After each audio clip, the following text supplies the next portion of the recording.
बेटा, दो बैलों की कथा को प्रेमचंद जी ने लिखा है। इस कहानी में दो बैल हैं जिनका नाम हीरा और मोती है।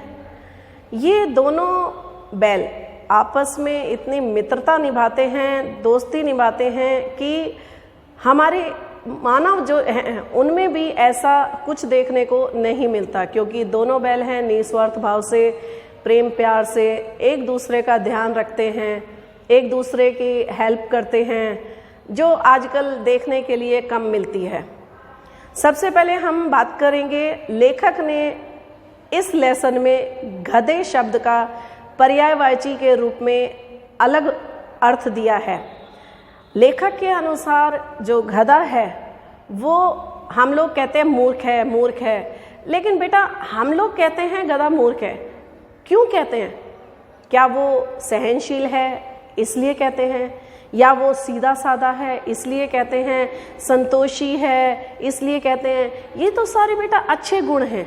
ये वही गुण हैं जो ऋषि मुनियों में भी देखने को मिलते हैं, लेकिन हमारी सोच ऐसी है कि हम गधे को मूर्ख शब्द कहकर संबोधित करते हैं। लेखक ने यहाँ पर गधे शब्द का मीनिंग अलग अर्थों में बताया है। अब ये जो कहानी है हीरा और मोती की, ये दोनों प्यार से रहते थे। किसके? झुरी के। झुरी एक किसान है। ये झुरी के दोनों बैल हैं जो झुरी के खेतों में जाकर मेहनत करते थे, खेत जोतते थे, और जब वो शाम को आते थे तो नाद में बांध दिए जाते थे। नाद वो जगह है जहाँ पर भूसा वगैरह, चारा वगैरह डाला जाता है और बैलों को बांधने की जगह। तो झुरी पूरे दिन तो दोनों बैलों से काम करवाता था, खेत जुतवाता था, और फिर शाम के वक्त आकर अपनी जगह उनको दोनों को बांध दिया करता था। जब खेतों में काम करते थे ये दोनों बैल, तो दोनों अपनी दोस्ती निभाने के लिए एक दूसरे के ऊपर कम वजन डले, इसके लिए वो लोग कोशिश करते थे कि हल चलाते समय जो बोझ है वो हीरा चाहता था कि मेरे ऊपर ज़्यादा वजन आए, मोती चाहता था मेरे ऊपर ज़्यादा वजन आए, ताकि मेरे दोस्त को कोई परेशानी ना झेलनी पड़े। और शाम को जब वो वापस घर पहुंचते थे तो झुरी नाद में भूसा वगैरह डाल देता था, तो वो अपनी दोस्ती को शो करने के लिए, एहसास करने के लिए वो एक दूसरे को चाटते थे, एक दूसरे के साथ सींग से सींग मिलाकर अपना प्यार जताते थे, और एक दूसरे के नाद में गर्दन बीच में डालते थे। मतलब अगर हीरा घास खाने के लिए गर्दन डालेगा नाद में, तो मोती भी एक साथ ही उसी के साथ नाद में गर्दन डालता था। मतलब दोनों एक साथ गर्दन डालते थे और एक साथ गर्दन निकालते थे। बेटा, इन दोनों में इतना प्रेम प्यार था, और इनमें एक दिव्य शक्ति भी थी जो लेखक ने यहाँ बताई है कि दोनों बैल एक दूसरे के मन की बात समझ जाते थे कि मेरे दोस्त को क्या चाहिए, उसके मन में क्या चल रहा है। तो बेटा, ये दिव्य शक्ति हम जैसे मानव के पास नहीं है। ये सिर्फ जो बोल नहीं सकते जानवर, वो बिना बोले एक दूसरे की अंदर की बात जान जाते थे। तो ये लेखक ने यहाँ पर दिव्य शक्ति का भी बताया है कि भाई उनके पास दिव्य शक्ति थी, जिस कारण वो एक दूसरे की मन की बात को समझ जाते थे, जान जाते थे। अब ये तो थी झुरी के घर की बात। एक दिन गया आया। गया झुरी का साला है, यानी झुरी की पत्नी का भाई। तो झुरी का जो साला आया, गया नाम है गया, तो गया ने इन दोनों बैलों को अपने घर ले जाने के लिए कहा, तो झुरी ने अपने बैल अपने साले को दे दिए। गया इन दोनों बैलों को लेकर अपने गांव जाने लगा। कच्चे रास्ते से लेके जा रहा था तो उसे काफ़ी परेशानियों का सामना करना पड़ा कि अगर वो खींचता बैलों को ले जाते समय तो बैल पैर आगे नहीं बढ़ाते थे, अगर वो डंडा मारते तो वो अड़ जाते थे, आगे नहीं बढ़ते थे। मतलब दोनों बैल गया के साथ नहीं जाना चाहते थे, लेकिन आखिर में काफ़ी समय के बाद वो वहाँ पहुँच जाते हैं गया के घर। गया के घर पहुँचते पहुँचते शाम हो जाती है तो उन्हें खाने के लिए भूसा दिया जाता है। दोनों बैल रास्ते में ये सोचते हुए जा रहे थे कि हमसे ऐसी क्या गलती हो गई जो हमारे मालिक यानी झुरी ने हम लोगों को गया के हाथ बेच दिया। अगर झुरी चाहता तो हम मेहनत डबल कर सकते थे, हम काम ज़्यादा करके देते, लेकिन हमें बेचना नहीं चाहिए था।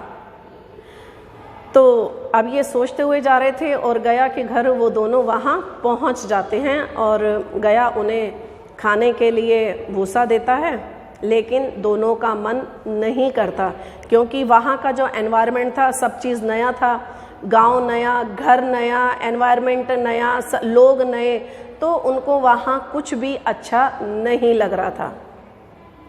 अब दोनों पर थोड़े से निराश भी थे, दुखी भी थे। तो दोनों ने क्या किया बेटा कि जिस वो वहाँ से जहाँ वो बंधे थे वहाँ से वो भाग गए, रात को वहाँ से भाग गए और भागकर सीधा पहुँचे झुरी के घर।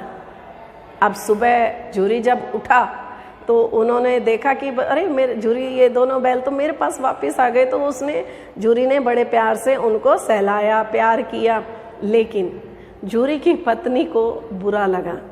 बुरा इसलिए लगा क्योंकि उसका भाई दोनों बैलों को लेके गया था, तो उसको ये बुरा लगा कि क्या मेरे भाई ने क्या इनको खाने के लिए नहीं दिया क्या जो ये वहाँ से भाग आए। तो उसने कहा ठीक है, अब मैं भी नहीं दूंगी इनको खाने के लिए। जब ये दोनों बैल अपनी जगह वापस आ गए तो गांव के लोगों ने, बच्चों ने देखा कि देखो ये वापस अपने मालिक के पास आ गए। तो इस वीरता के लिए, साहस के लिए सभी बच्चों ने तालियां बजाई और उनको सम्मान दिया कि भाई मालिक के प्रति इनकी भक्ति जो है वो अनूठ है, अच्छी है, अनोखी है। अब दूसरे दिन गया वापस आया और दोनों बैलों को लेकर वापस अपने गांव गया। लेकिन जैसे मैंने पहले बताया था कि पहले गया दोनों बैलों को पैदल लेके गया था, लेकिन इस बार वो गाड़ी में बैठाकर दोनों बैलों को ले गया। अब जो गया था ये बैलों पर अत्याचार इसने करना शुरू कर दिया। दुनिया भर का काम कराता, पूरे दिन मजदूरी कराता और शाम के वक्त खाने के लिए सिर्फ सूखा भूसा ही डालता था। अगर बेटा कई लोगों को पता हो कि जानवरों को जो भी लोग पालते हैं, किसान जो हैं, वो जब भोजन देते हैं जानवरों को तो उसके बीच में, मतलब भूसे के बीच में खल, काकड़ा वगैरह, समथिंग, गुड़ वगैरह कई लोग डालते हैं। अगर हमने भूसा देखा हो तो बेटा वो सूखा होता है, पैना होता है, चुभता है वो, इसलिए वो सिर्फ उसमें पौष्टिक आहार नहीं होता वो, लेकिन जब उसमें गुड़ वगैरह, पौष्टिक और भी मटेरियल मिला दिया जाता है, खल, काकड़े और गुड़ वगैरह जब मिला दिया जाता है तो सूखा भूसा ही एक पौष्टिक आहार बन जाता है। झुरी जो भोजन देता था दोनों बैलों को, वो इसी प्रकार के आहार का देता था। इस कारण दोनों बैल हट्टे कट्टे ताकतवर थे, लेकिन गया इन दोनों बैलों को बिना कुछ मिलाए सिर्फ सूखा भूसा ही देता था। गया की पत्नी थी, गया की पत्नी दूसरी थी क्योंकि इसकी पहली पत्नी जो थी वो मर चुकी थी और पहली पत्नी की एक बेटी थी, नन्ही सी प्यारी सी। अब वो लड़की ये देखती थी कि मेरे डैडी दोनों बैलों पर अत्याचार कर रहे हैं, मार रहे हैं, भूसा भी ढंग से नहीं दे रहे हैं, खाने को भी नहीं दे रहे हैं, तो लड़की को उन दोनों बैलों पर दया आती थी और उसे ऐसा लगता था कि मेरे डैडी बैलों पर अत्याचार कर रहे हैं और मेरी जो सौतेली माँ है वो मुझ पर अत्याचार कर रही है, क्योंकि ये सौतेली माँ जो थी ये लड़की को से पूरे घर का काम करवाती थी। घर का काम कराने के बाद अगर खाने के लिए जो भोजन था अगर रात को बच जाता था तभी उस नन्ही सी लड़की को खाने के लिए दिया जाता था, अन्यथा उस लड़की को ऐसे ही सोना पड़ता था। मतलब कभी उसे भूखे पेट भी सोना पड़ता था कभी कभी। अब ये नन्ही लड़की थी, जब इसे रोटी मिलती थी तो बेटा ये अपनी रोटी में से कुछ हिस्सा दोनों बैलों को भी दिया करती थी। अब नन्ही सी लड़की की खुराक जितनी भी है उसमें से भी आधा हिस्सा दोनों बैलों को दिया करती थी। अब बैल हट्टे कट्टे, उनके इतने बड़े शरीर में छोटी सी रोटी का तो कोई असर ही नहीं होने वाला था, लेकिन फिर भी दोनों बैल चुपचाप उस लड़की के हाथ से रोटी खा लेते थे। हाँ, ये वाली बात सच है कि छोटी ये रोटी से दोनों बैलों का पेट तो नहीं भरता था, ये बात सच है, लेकिन वो जो लड़की प्रेम से उनको रोटी जो खाने के लिए देती थी वो उस लड़की के प्रेम को महसूस करते थे, अपनापन मानते थे। सिर्फ लड़की की खातिर ही वो वहाँ चुप रहते थे और उनका अत्याचार सहन करते थे और लड़की के द्वारा दी गई रोटी को खा लेते थे। अब खेतों में दोनों बैल काम करते थे, खाने के लिए प्रॉपर उनको मिल नहीं पा रहा था, तो धीरे धीरे वो लोग दुबले होते जा रहे थे। तो उन्होंने कई बार भागने की भी कोशिश की कि चलो भाग चलते हैं यहाँ से, लेकिन भागकर जाने के लिए उनको ये डर था कि अगर हम लोग भाग गए तो सारा का सारा ब्लेम इस नन्ही लड़की पर आ जाएगा, यानी सभी इस नन्ही सी लड़की से कहेंगे कि तूने बैलों को भगाया होगा इसीलिए ये भाग गए। सिर्फ लड़की के खातिर दोनों बैल चुप रहते थे। एक दिन क्या हुआ कि लड़की भी चाहती थी कि ये दोनों बैल भाग जाएं ताकि सुखी रहें ये लोग। तो लड़की ने क्या किया कि खूंटा होता है, खूंटे में रस्सी बंधी होती है। अब लड़की ने क्या किया कि रस्सी को थोड़ा खूंटे में से ऊपर कर दिया। ऊपर करने के बाद जैसे ही वो छोटी सी इतना सा छोड़ दिया, तो थोड़ा सा छोड़ने के बाद वो रस्सी बाहर अपने आप निकल गई। दोनों बैल खड़े हो गए। दोनों ने सोचा कि यार ये लड़की कर क्या रही है, तो उन्हें समझ नहीं आया। लेकिन इतने में लड़की ने चिल्लाना शुरू कर दिया, अरे बैल भाग गए, बैल भाग गए, बैल भाग गए। तब दोनों बैलों को समझ आ गया कि ये अपने आप को बचा रही है। इतना सुनते ही वो दोनों बैल वहाँ से भागने लगे। लड़की की आवाज़ सुनकर गया बाहर आया और देखा कि बैल भागे जा रहे हैं। गया थोड़ी दूर तक तो बैलों के पीछे भागा, लेकिन फिर वो वापस आ गया और वापस आने के बाद उसने सोचा कि 2-4 गांव वालों को और साथ में ले लेता हूँ ताकि उन बैलों को मैं पकड़ सकूँ। गया वापस आया, गांव वालों को लिया, फिर उन्हें ढूंढने के लिए निकला। इतनी देर में तो दोनों बैल काफ़ी दूर तक निकल चुके थे, काफ़ी दूर निकल गए थे वो। अब भागते भागते दोनों बैल भूखे हो गए, थक गए। अब थकने की वजह से पेट में भी चूहे कूद रहे थे। इतने में उन्हें एक मटर का खेत दिखाई दिया। मटर का खेत जैसे उन्हें नज़र आया तो दोनों बैल उस मटर के खेत में चले गए और अपना पेट भर के उन्होंने मटर खाए। जैसे ही खेत से बाहर निकले, इतने में उन्होंने देखा कि एक सांड आ रहा है। उस सांड को देखकर दोनों बैल डर गए, क्योंकि उन दोनों ने कभी भी सांड का सामना नहीं किया था। अब कैसे सामना करें, सांड आ रहा है सामने से। तो दोनों ने एक योजना बनाई, प्लानिंग बनाई कि सांड से लड़ना तो पड़ेगा, क्योंकि अगर लड़ेंगे नहीं तो सांड हमें मार देगा। तो दोनों ने प्लानिंग बनाई कि पहले तू वार करना फिर मैं करूँगा, फिर तू वार करना फिर मैं करूँगा। तो जैसे सांड पास आया तो दोनों ने बारी बारी से सांड पर वार करना शुरू कर दिया, और सांड उनके वारों को एक के बाद वार को सहन करता करता करता बेचारा अपने बचाव के लिए वार कर ही नहीं पाया और बेदम होके वहाँ गिर गया।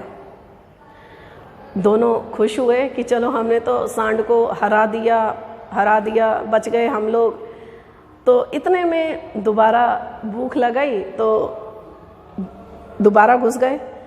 तो दोबारा जाने के बाद अब क्या हुआ कि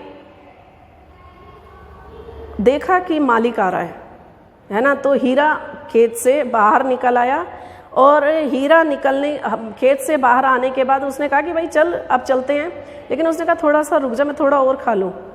इतने में वहाँ का एक मालिक आ गया और उसने मोती को पकड़ लिया। अब मोती को पकड़ने के बाद हीरा ने देखा कि मोती को पकड़ लिया गया है, तो हीरा वापस आ गया और उसी के साथ वापस कैद हो गया।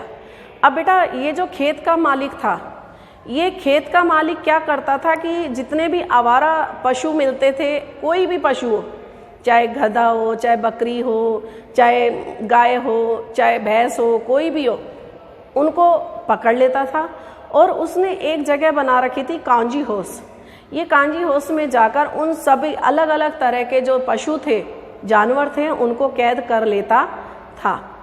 अब खेत के मालिक ने इन दोनों बैलों को भी कांजी होस में कैद कर दिया। दोनों कैदी हो गए और वहाँ पे एक चौकीदार रखा हुआ था खेत के मालिक ने।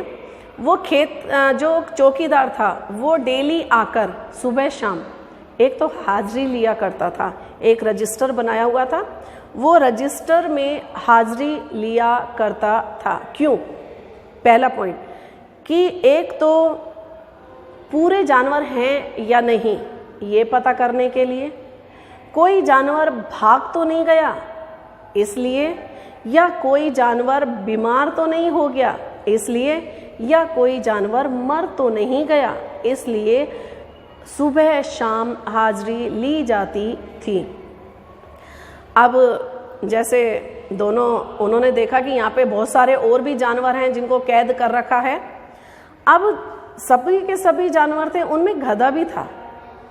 अब क्या हुआ कि चाहते थे कि भाई सारे के सारे यहाँ से निकल जाएं। अब क्या करते थे कि जो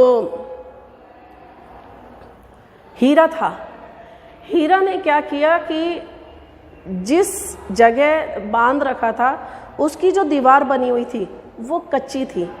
तो हीरा वैसे थोड़ा सा तो शरीर में अच्छा ही था, तो उसने उस दीवार को तोड़ने की कोशिश की।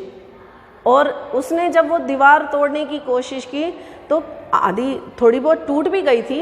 इतने में चौकीदार आ गया और चौकीदार ने देखा अरे इसने तो दीवार तोड़ दी, तो उसे 2 डंडे भी मारे और उसे अलग जगह पर बांध दिया। इसी अधूरे काम को मोती ने पूरा किया कि उसने पूरी दीवार तोड़ दी, और तोड़ने के बाद वहाँ जितने भी जानवर थे उनको भागने का मौका दिया। अब बेटा काफ़ी जानवर तो वहाँ से भाग गए, सिर्फ एक जानवर ऐसा था जो अपनी जगह से नहीं हिला, और वो था गधा। अब उसने गधे को भी आगे सींग मारकर पुश किया कि भाई जा अब तो निकल यहाँ से, जब दीवार टूट गई है, आज़ादी मिल रही है तो ले। लेकिन गधे ने सिर हिलाकर मना कर दिया। उसने कहा कि तुम मुझे यहाँ से तो निकाल दोगे, कुछ दिनों बाद ये दोबारा मुझे पकड़ के कैद कर लेंगे, जब मुझे कैद ही होना है तो मैं निकल कर जाकर करूँगा भी क्या। लेकिन फिर भी उसे ज़बरदस्ती वहाँ से भगाया गया। दोनों अब कैद में तो था ही, हीरा को पहले ही दूसरी जगह कैद कर रखा था, लेकिन मोती नहीं गया। हीरा ने कहा कि भाई चला जा यहाँ से, मैं तो कैद हुई हूँ, तू तो बच ले, अपनी अपनी जान बचा ले। लेकिन दोस्ती के कारण मोती भी वहाँ से नहीं गया। अब बेटा जहाँ ये कांजी हाउस वाला जो मालिक था, आपने अगर सुना हो कि जानवरों की बोली लगाई जाती है, वो जो बोली लगाई जाती है वो 7 दिन 10 दिन बाद हर बारी लगाई जाती है। तो मालिक क्या करता था, ये जो जानवर पकड़ के बंद करता था ना, इन्हीं जानवरों को ले जाकर बोली लगाता था और जिसको ज़रूरत होती थी वो लोग इनसे खरीद लिया करते थे। ये उसका बिजनेस था। तो बाकी जानवर तो इन दोनों के कारण भाग गए थे, लेकिन ये दोनों यहीं थे। तो मालिक लेकर गया बोली लगाने के लिए। तब तक ये दोनों बैल बहुत पतले दुबले मरियल से हो चुके थे, क्योंकि कांजी हाउस में जो मालिक था खाने के लिए कुछ भी नहीं देता था, जिस कारण उनकी सेहत डाउन हो गई थी, पतले दुबले हो गए थे, तो मरियल टाइप में हो गए थे। तो इनको नीलामी के लिए ले गए। अब नीलामी के लिए जब ले गए तो कोई भी इनको खरीदना नहीं चाहता था, लेकिन एक दड़ियल था, दाढ़ी वाला एक दड़ियल था, जिन्होंने ये दोनों बैलों को खरीद लिया। अब दड़ियल दोनों बैलों को लेकर जाने लगा। तो जाते जाते जाते बेचारे थक भी रहे थे, चल भी रहे थे।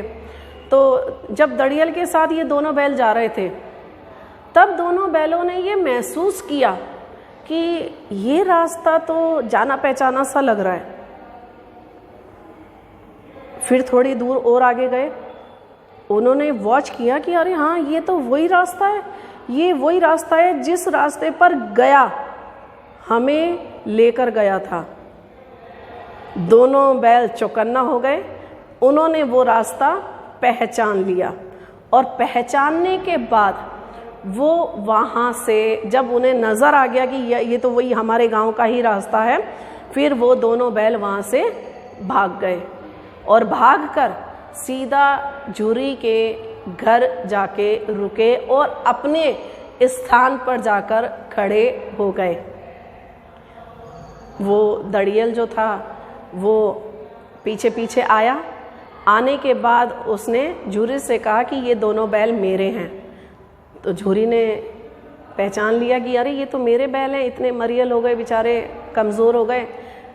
तो प्यार भी किया। तो दड़ियल कहता ये मेरे बैल हैं, झुरी कहता नहीं मेरे बैल हैं।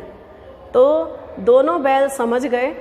दड़ियल जैसे ही आने लगा पास, जैसे ही पास आने लगा तो दोनों बैल ने अपने सींग उस दड़ियल को दिखाए और सींग दिखाने के बाद वो पीछे होता गया दड़ियल, बैल आगे आगे चलते गए और दड़ियल को गांव से दूर तक भगाकर आए और दोनों बैल वापस अपने मालिक के पास, मालिक के घर वापस आ गए।